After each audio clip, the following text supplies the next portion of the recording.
Good day, everyone. This is John Scarborough. Hope y'all can hear me over the fan. I wanted to do a little video real quick. I haven't done any sawmill videos or anything pertaining to the sawmill in a while. I wanted to show y'all something I'm trying to do here. This is a really big log that we've got here. It's just too big for my sawmill.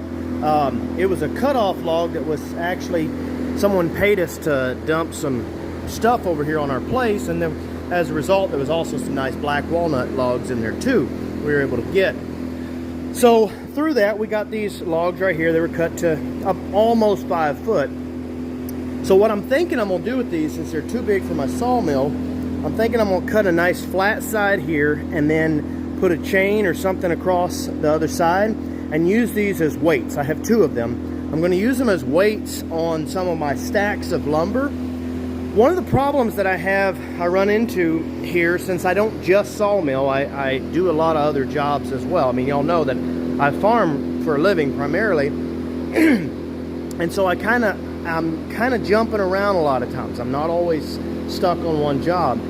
So as a result, I don't always have the ability to completely finish a stack before I get done. And sometimes that can mean that you take longer to get out there than you really want to. So even though I cover my stack when I get done, I may not have it fully weighted down. So what I want to do is I want to make these logs right here to where I can take my tractor and just lay them on top of my stack once I'm done, and that way I can have some nice heavy weight. Even no matter what happens, I know that it's weighted down and it's not going to start bowing or going anywhere. I can also use this for really stubborn logs, like even sweet gum or things like that. Stuff that's real stubborn that wants to warp regardless. I can use these heavier logs as weights for that kind of stuff too. I don't know, maybe it won't work, it may be too big. But anyway, long story short, the method that I'm going to use, this is a method I've used before on stuff, but I've never used it on anything quite this big, is essentially you take 2x4s on both sides here, and I like to use a nice flat surface on my concrete pad, and I'm gonna see if I can view out just a little bit, so up close there, but I like to go off of my pad there, and then I measure up to my flat surface here and make sure that in this case I'm 34 inches exactly, and then I screw these 2x4s on here. Now if you want this to be really accurate, you want to make sure that you have a bar that will reach all the way through from this side to this side. And you could actually do this if you didn't have a sawmill. You could actually saw lumber this way. It'd be slow, but you could do it. But another thing this would be good for is you could actually take a log like this that's too big, you could take it down to a usable size to put on your sawmill. That's not what I'm gonna do. I have enough lumber right now. I'm not really concerned about that. But that's what I'm gonna do here. I'm gonna saw that off. My saw is too short for it. It won't go all the way through. So it's probably not going to be a perfect cut. This is about 30, this is almost 40 inches. Not quite, but almost 40 inches all the way across. My bar is a 20-inch bar. So we're only gonna be able to cut through halfway. So I'm gonna try to put it to where y'all can see it. That may not work out, but anyway, essentially this is not going to end up being a perfect cut because I can't get all the way through. That would be the way to do it, is to have a bar that could stretch all the way across. Seeing as how I'm just using this as a weight, I don't think it has to be perfectly flat. I think this is going to be okay, and I think we'll be able to cut through and you know, it'll work out all right.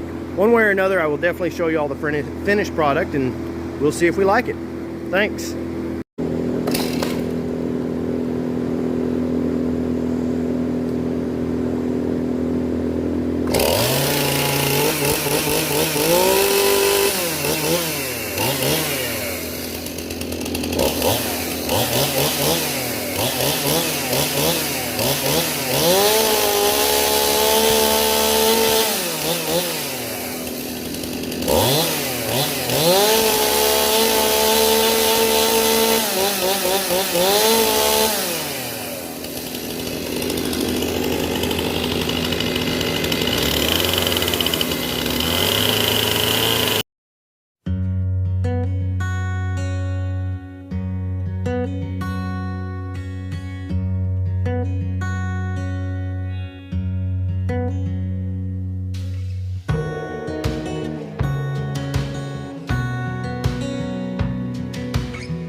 Alright guys, I will be the first to admit that that did not go quite according to plan.